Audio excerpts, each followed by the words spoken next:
I'm here to tell my story and hopefully, give somebody else hope that they can overcome everything that they've been through and build a beautiful life for themselves, regardless of what they've faced. So, my story begins at a very young age. I come from a really dysfunctional family.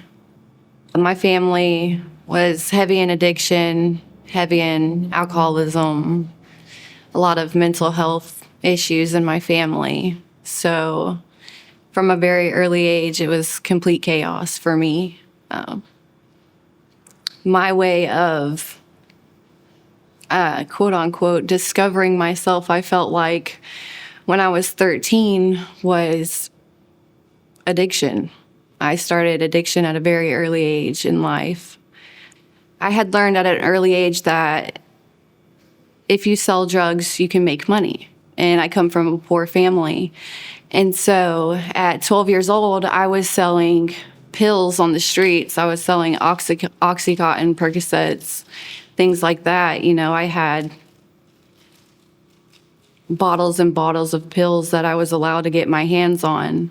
And I figured out, hey, I can sell these and I can make money and I can have stuff for myself. I grew up in a poor family, but I went to a school where kids had money, and I always felt kind of left out and, well, why don't I have these things?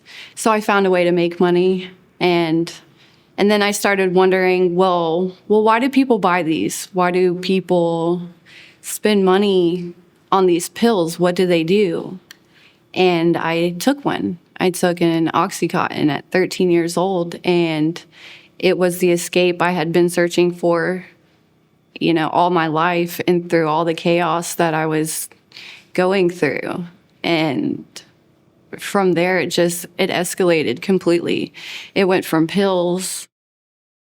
Then I was running away. I was hanging out with people 3 times my age. I remember being at parties where I wasn't afraid of anything because chaos was all I knew, and anything to escape, I was all for it. I remember going to parties and there would be lines of cocaine and then a line of Xanax and then a line of cocaine. And I would just back to back to back to back to back, until I just blacked out and didn't know where I was, who I was, got myself in some really bad situations like that. But that's where it all started for me. That's how it all began. Definitely where I lacked control in my life, that's exactly where I found control. Because even though I was doing something that harmed me, I had control in doing that. Like nobody else was doing that but me. It gave me a sense of almost like knowing who I was when I didn't know who I was. It was a lie.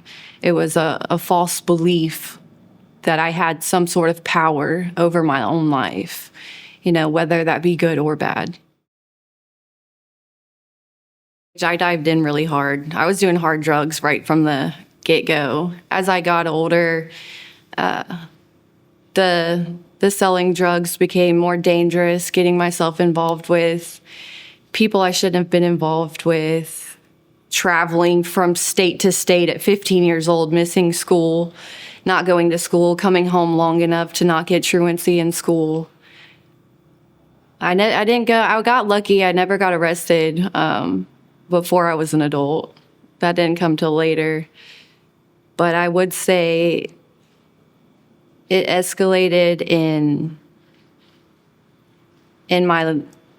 I lost control when I thought I had control. Technically, my life had just become unmanageable. Not going to school, not having any adults, any positive role models, and listening to all the wrong people led me down some pretty dark roads and got myself in some pretty bad situations because of it, sexual abuse, things like that. And it just knocked me even lower to where at that point I did not see a way out of it. I did not have any self-worth. any care for myself. So at that point, I was just a wrecking ball on full speed. Yeah, it went from feeling like I had a little bit of control in my life to drugs controlling every aspect of my life. At that point, the money didn't even matter anymore. It became making money to feed my habits, making money just to get a meal. The money didn't even matter anymore. It was, how high can I possibly get to avoid everything that I have created in my life or tried to overcome in my life. It was just chaos.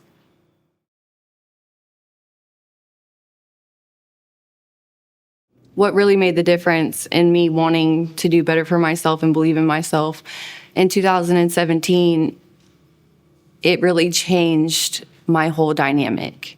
In 2017, I had gotten released from jail in October.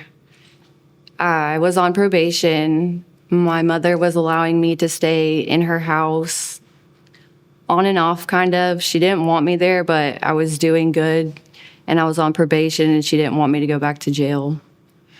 But I had both my kids with me. It was January 24th, 2017. We were at my mother's house, and one morning, my mother literally just woke up and decided that she was going to try to kill her whole family. So I was sitting on the couch with my kids. It was about 10 o'clock in the morning. My mother hadn't gotten up yet, which was unusual.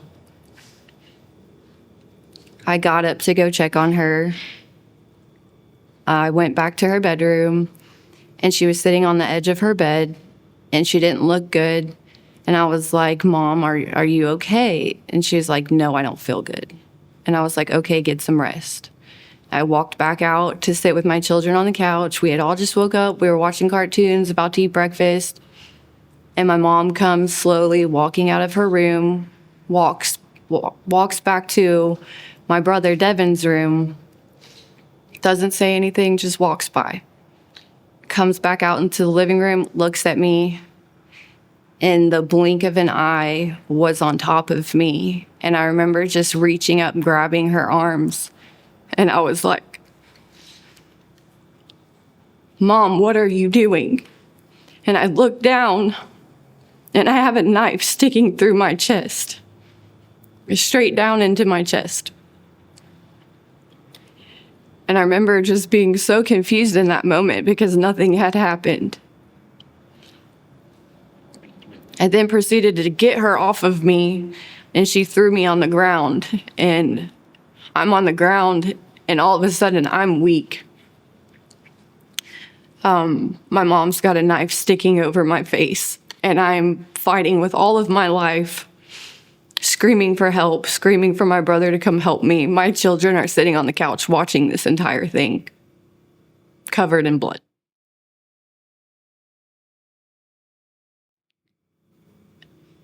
And so I'm sitting there trying to fight my mom off of me. I've already been stabbed.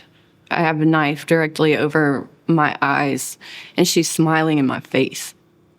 And I'm screaming for my brother, Devin, come help me, Devin, come help me. And she just looks over and gets off of me and runs after him into his bedroom. Going in and out of consciousness. I get up. I run to my brother's room.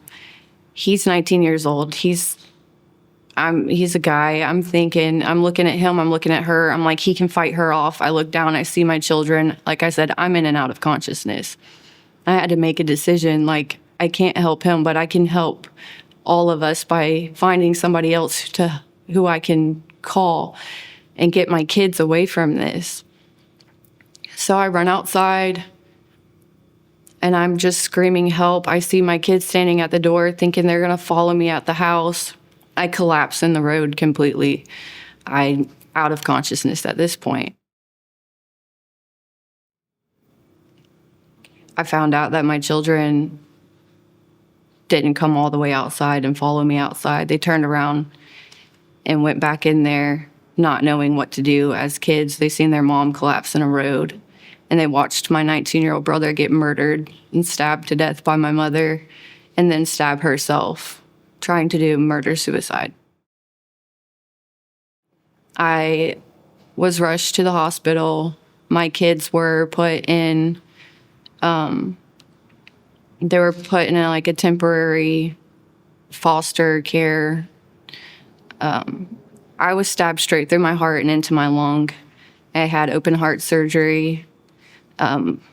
Two of my arteries are tied off. It hit two of my arteries. The upper quadrant of my heart does not receive circulation, but I'm okay. I'm fine. But I lost my brother that day, and I couldn't understand. My brother was an amazing kid. My brother was a perfect kid. He never got in trouble. He never struggled with drugs. He never struggled with drinking. He graduated high school, had a job, was the kindest soul you could ever meet. And I could not understand why I survived that as an addict. But this perfect soul, this beautiful soul, got taken that day. And through that, my kids were also taken from me too. I lost custody with this incident. And then, I did good for a little while after, I want to say maybe a month or two. And I just fell so deep in my addiction, more so than ever. At that point, it was just like I didn't want to be there. I had no idea how to cope, how to be a person, how to allow somebody else to love me, how to love anybody else. I lost my brother. My kids were ripped away from me. Everything I had ever known was just gone at that point. And that I went to prison from there, from that part of my addiction. So that's what really changed it. Whenever I was in prison, I was like, you know what? No, I didn't live for nothing. Even though I don't just feel like I deserve to be here because of who I was before, I lived for something, and I can live for my kids too.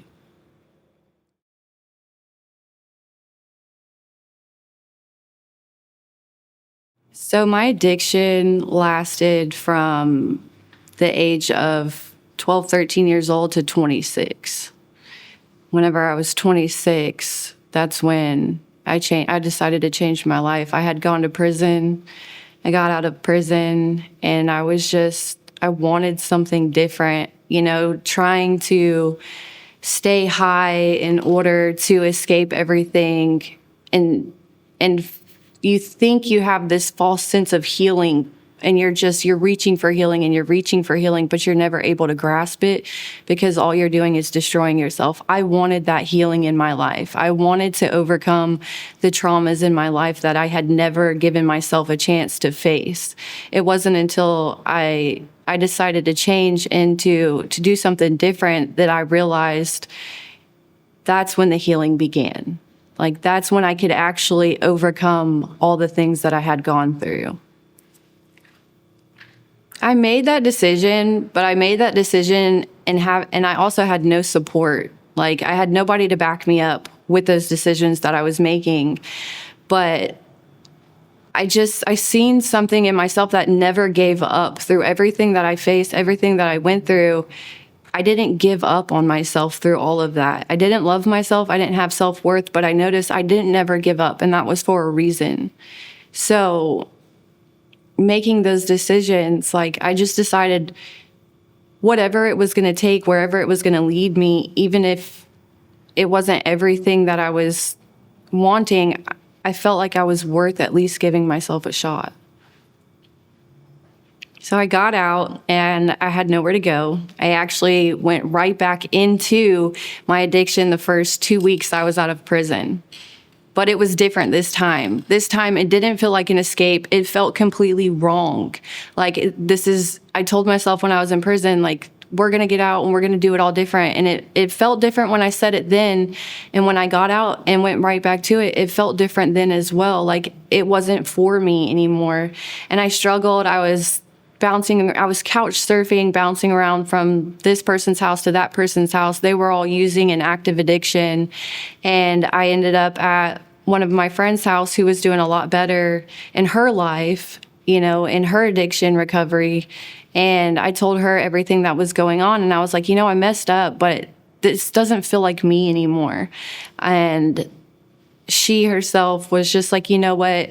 I believe you, and I want to see where you can go in your life. And her husband actually allowed me to stay with them for a month or two. And then I met a friend who traveled working in the pipe field, and they had seen how well I was doing, and they were like, you know what, come with me, I'll help you get a job.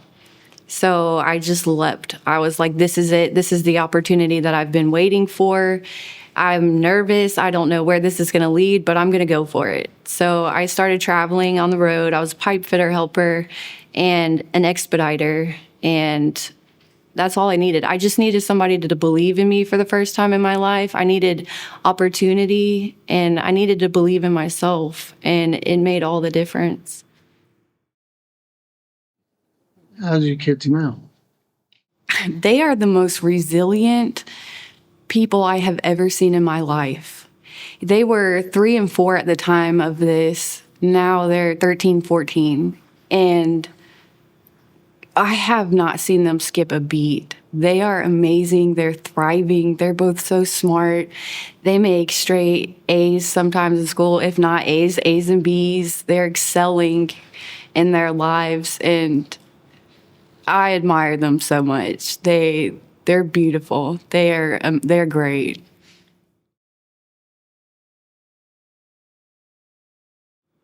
Now, I never thought I'd see this side of life. I always thought getting sober and overcoming what I did, I thought my life would be okay. I thought it'd be like mediocre, but God had other plans for me. I'm actually a board member and a case manager of an organization called Offensive, where I get to give back to people struggling like I once was. It's beautiful. I get to work closely with other organizations in my town. Jayla's Voice, they're amazing. If it weren't for them, posting about this event right here, I wouldn't have even thought to come and tell my story, but I've got to see the amazing work that they do in the community. And, I've been able to turn something so terrible in my life, all the family trauma, the dysfunction, the addiction. I've been able to turn it around to do good, to help other people who are struggling and just be a beacon of hope. Offensive helps a lot of women. They help a lot of men as well. But I personally work alongside with the women. A lot of the women we work with, have been in severe abusive relationships, family, domestic, have been sexually trafficked, lost in their own addictions and things like that. And so it's been a blessing for me myself to be able to give these women a little bit of hope in their lives, and to see them overcome their barriers and achieve their goals. And it shows how resilient we can really be. I never thought I'd be on the other side of this. In my life, I was sure that I was going to die in addiction. I was sure that that's the only person that I could be.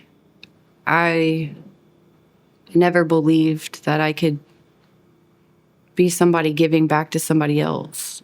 Like, you see these people with these badges in your addiction, and those are the people you're going to for help, and you don't look at them and say, oh, well, I can do that. But now I am doing that. I am that person with the badge now. I am that person that can help somebody else, when for so long that wasn't an option for me. I had fully convinced myself that.